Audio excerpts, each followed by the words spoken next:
Assalamualaikum warahmatullahi wabarakatuh. Sedulur, ketemu lagi dengan Berkah Family Official.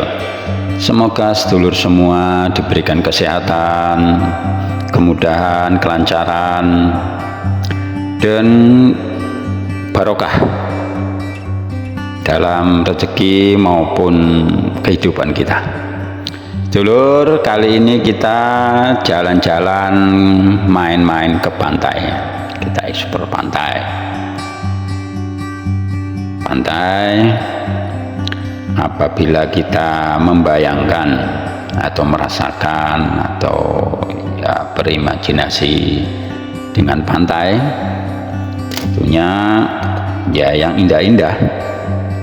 Begitu indah pemandangan pantai, bisa menikmati sunset ataupun sunrise, walaupun tidak semuanya seperti itu.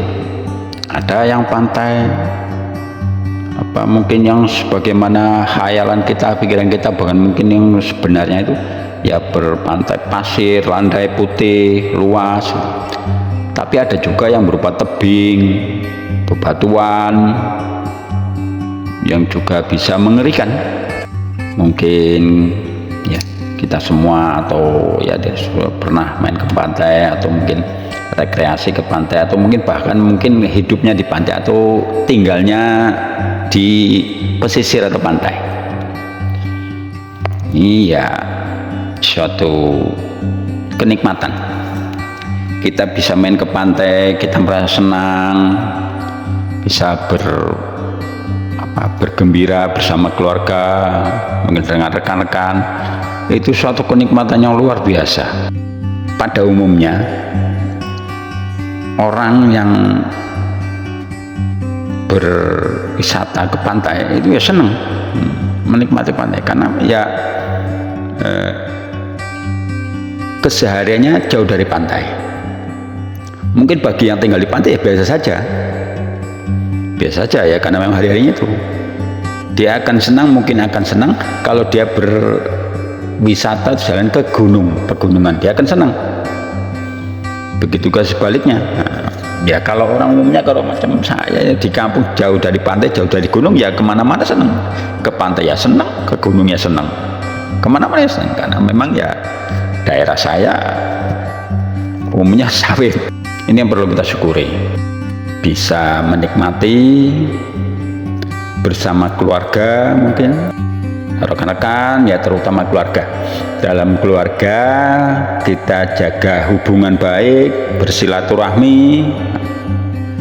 Bisa bersilaturahmi, bisa berupa berkunjung langsung, atau mungkin sekarang lebih dimudahkan itu dengan silaturahmi melalui HP, video call atau chatting, atau ya bersilaturahmi. Intinya jangan putus silaturahmi. Bagaimana sekarang diviralkan atau dilazimkan dengan pinjam dulu 100 supaya tidak terputus tali silaturahmi. Nah ini, jadi pentingnya silaturahmi, pentingnya menjaga hubungan baik, karena ya tidak sedikit dalam keluarga itu terjadi gesekan-gesekan. Itu ya lumrah, karena namanya orang hidup kan, menjalani kehidupan suka duka, susah senang, naik turunnya biasa. Beberapa teladan bagi kita untuk menjaga silaturahmi, terutama sama keluarga ya, tetangga, keluarga yang ada beberapa contoh orang-orang dahulu yang begitu bagusnya. Salah satunya itu ada dulu di zaman Nabi, itu istri-istri Rasulullah SAW. Salah satunya itu Ummul Mukminin itu Sayyidatina Zainab. Dia memiliki pertalian kekeluargaan dengan Rasulullah SAW. Nah, itu sebagai sepupu. Ya awal-awal sudah lama masuk Islam. Pertama dia itu nikah ya, sebelum menjadi istri Nabi itu nikah dengan Zaid radhiyallahu anhu, yaitu seorang hamba saya, dan diangkat sebagai anak angkat, dijadikan sebagai anak angkat oleh Nabi Sallallahu Alaihi Wasallam. Sampai-sampai orang-orang menyebutnya itu Zaid bin Muhammad radhiyallahu anhu, tapi itu ya tidak benar, karena itu anak angkat, bukan anak angkat. Namun setelah setelah menjalin rumah tangga, membina rumah tangga dengan Sayyidina Zaid, ada mungkin ya tidak ada kecocokan, maksudnya kayaknya sulit untuk melanjutkan kehidupan rumah tangganya itu dengan Zainab, Zaid dengan Zainab, itu hubungan rumah tangga, kehidupan rumah tangganya itu kayaknya ya kandas kalau sekarang itu. Kemudian bercerai. Setelah bercerai, kemudian Kanjeng Nabi ini ingin menghapuskan kebiasaan di masyarakat jahiliyah Quraisy ini bahwa bapak angkat tidak boleh menikahi anak angkat, maksudnya istri anak angkat. Ini dalam jahiliyah nggak boleh, maka Rasulullah SAW ingin menghapus itu. Jadi ingin menghapus itu, terus dia ngirim utusan untuk melamar Zainab radhiyallahu anha, mantan istri anak angkatnya. Namun Sayyidatina Zainab radhiyallahu anha ini heran, masa iya bapak mau menikahi jandanya anaknya. Jadi aku mau minta petunjuk Allah dulu, lebih kurang seperti itu. Kemudian wudhu, sholat, kemudian bermunajat kepada Allah Subhanahu wa Ta'ala, dan itu menghasilkan keberkahan sehingga turun ayat yang menegaskan bahwa itu dinikahkan. Jadi Allah menikahkan langsung. Jadi kalau para wanita, para walinya itu orang tuanya atau saudara laki-lakinya, tapi ini Sayyidatina Zainab walinya itu Allah SWT. Dalam surat Al-Ahzab ayat 37 yang mafhumnya itu lebih kurang, maka tatkala Zaid telah mengakhiri keperluan terhadap istrinya, atau maksudnya menceraikannya, maka kami kawinkan kamu dengannya agar tidak ada keberatan bagi orang mukmin untuk mengawini mantan istri-istri anak-anak angkat mereka. Apabila anak-anak angkat itu telah menyelesaikan keperluannya dari istrinya, dan adalah ketetapan Allah itu pasti terjadi. Nah, itu lebih kurang mafhumnya. Jadi ketika ayat itu turun dulu, terus Sayyidatina Zainab itu langsung diberitahu kabar gembira tentang pernikahannya. Ya langsung melepaskan perhiasan dan yang dibekanya dan memberikannya kepada yang membawa berita itu, kurir itu tadi. Kurir tadi membawa berita itu. Terus ia bersujud, berzikir, ia akan berpuasa selama 2 bulan. Saking syukurnya, kalau orang dulu itu syukur itu dengan amalan, dengan berpuasa. Kalau sekarang kan ya dengan senang-senang, hura-hura. Jadi baiknya sekarang syukur itu ya dengan sedekah, seperti mentraktir kawan-kawannya. Kalau misalnya ulang tahun kan traktir kawan-kawannya itu kan bagus. Jadi ada baiknya, bagus ada ya mentraktir kawannya, atau itu kan sedekah kepada kawan-kawannya, tarik kawannya, atau mungkin dengan mengundang orang-orang ke rumahnya untuk makan-makan. Sekarang syukuran misalnya ya, bagus. Nah, Jadi ini ya, setelah itu ya ini setelah Zainab binti Jahsy radhiyallahu anha ini menjadi istri Kanjeng Nabi, ini termasuk menjadi istri yang sangat dicintai, karena semua istri-istri beliau yang menikahkan itu orang tuanya, walinya. Tapi ini Sayyidatina Aisyah Zainab radhiyallahu anha ini yang menikahkan itu Allah SWT, langsung wahyu turun dari langit. Nah, meskipun demikian, ketika Sayyidatina Zainab radhiyallahu anha ditanya pendapatnya oleh Nabi Sallallahu Alaihi Wasallam mengenai fitnah kaum munafik terhadap Sayyidatina Aisyah radhiyallahu anha, kan pernah difitnah Sayyidatina Aisyah tentang difitnah tentang zina dengan Safwan ini. Apa jawabnya? Beliau mengatakan, aku hanya mengetahui kebaikan pada diri Aisyah radhiyallahu anha, dan dia orang sangat solehah. Nah, ini jawab beliau. Padahal seandainya waktu itu ditanya itu, ini kan merupakan kesempatan bagus untuk menjatuhkan martabat Sayyidatina Aisyah radhiyallahu anha. Merupakan kesempatan, karena kesempatan ada orang yang fitnah, ada bukan dusu-dusunya juga sampai luar biasa. Kaum munafik juga gentar menyiarkan, kalau memviralkan lah kalau sekarang nih. Kesempatan dia itu ya, secara umum kalau sekarang tuh persaingan usia yang poligami itu isinya kan saling bersaing, saling menjatuhkan,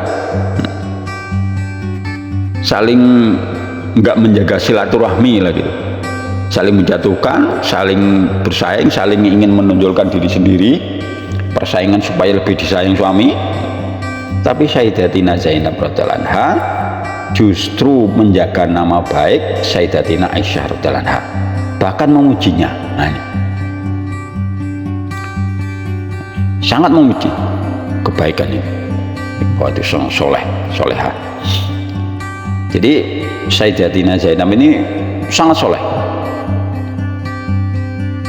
Iya, maksudnya dia itu sibuk berpuasa, sholat sunnah, puasa, terus pekerjaan dikerjakan sendiri.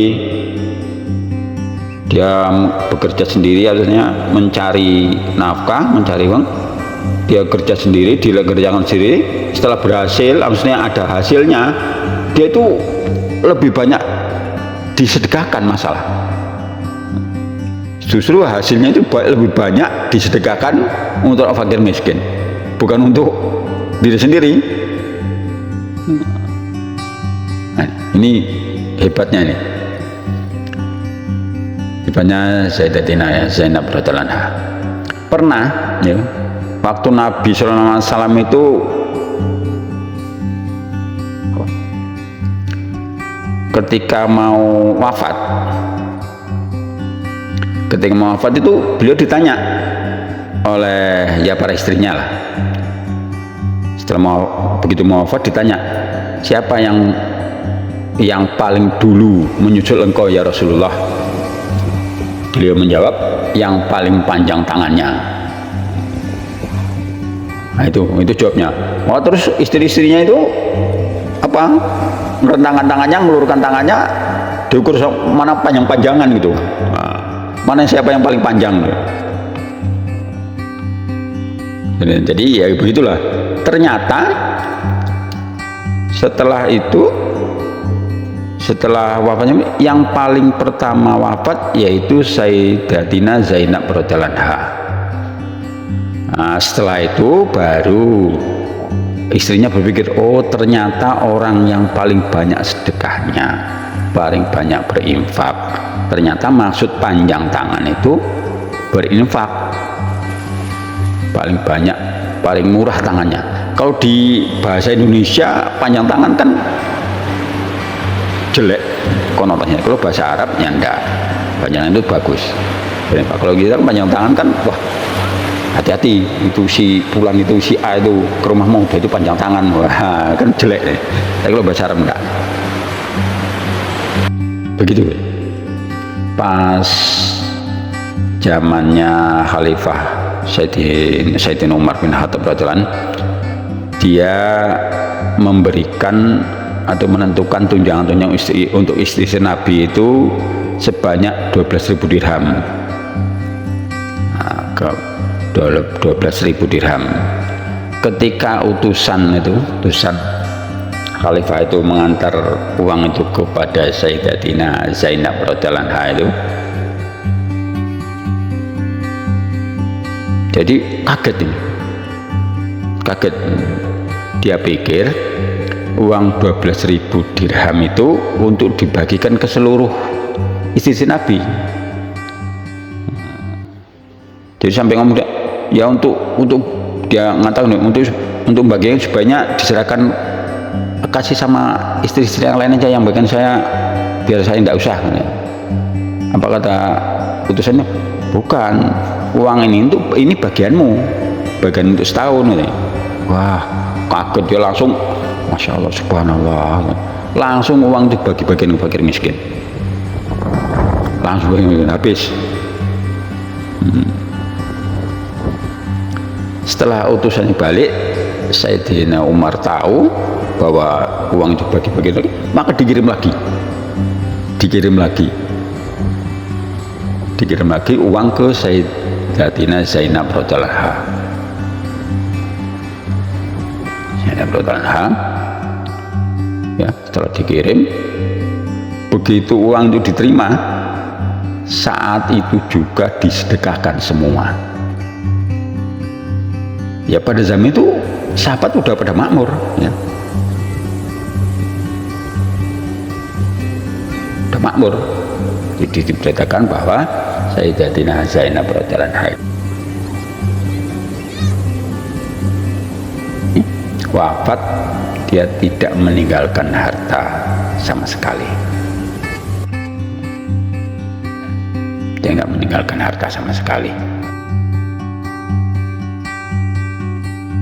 Begitulah kehidupan, kisah orang dahulu, contoh teladan bagi kita menjaga silaturahmi terhadap keluarga, bahkan menjadi saingannya pun dalam keluarga itu justru dia menjaga silaturahmi dan memuji saudaranya, memuji saingannya. Itulah kehidupan Sayyidatina Zainab radhiyallahu anha. Demikian sedulur, kisah orang dulu yang telah sukses dunia akhirat. Semoga kisah ini menjadi teladan bagi kita. Semoga sedulur semua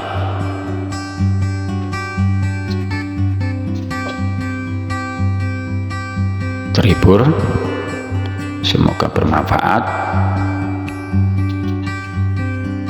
Terima kasih yang telah menonton. Mohon maaf atas segala khilaf. Kita sudahi. Assalamualaikum warahmatullahi wabarakatuh.